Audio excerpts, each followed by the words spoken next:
spells of dull, hazy conditions across Trinidad and Tobago, all courtesy of the Saharan dust. Meanwhile, we still have Maria and Lee out there in the Atlantic, but we'll get to them later.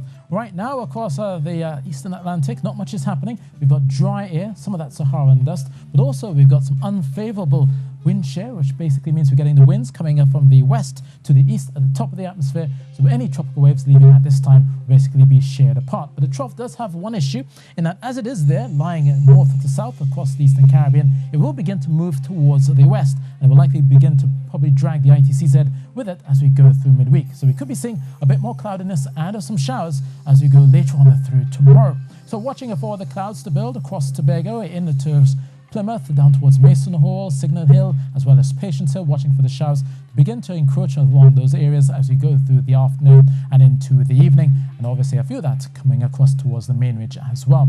Down towards the south of Trinidad, look for those showers across Moruga and Guaragari into the early part of your morning. As you go through the morning, those clouds will gradually push towards the north, bringing some showers along the east-west corridor, that is through Piarco, out towards Port of Spain, into Diego Martin as the day wears on. And obviously with the daytime heating, you'll likely see a bit more of those showers, especially towards midday and into the latter half of the afternoon.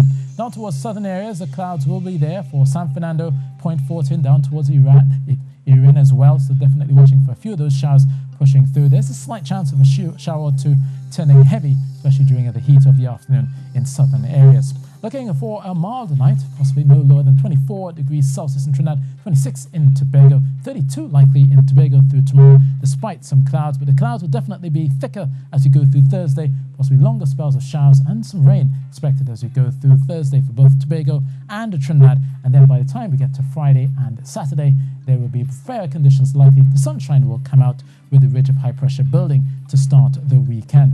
Now, for what does this mean for those of you heading offshore? It means that we'll be still seeing those fresh east-northeasterly winds of 20 knots, some spray around, but you'll be noticing those northerly swells, courtesy of Lee out there in the Atlantic, still pushing across the eastern Caribbean as we go through Wednesday and possibly continuing through Thursday. Now, for the rest of the Caribbean, obviously they're watching Maria and Lee from a safe distance. Maria off the United States coastline, Lee out there in the middle of the Atlantic, and Bermuda right in between, but posing no threat is basically Lee or Maria, but it will be possibly posing a threat to the UK. Maria could be reaching there as we go through the weekend beginning of next week.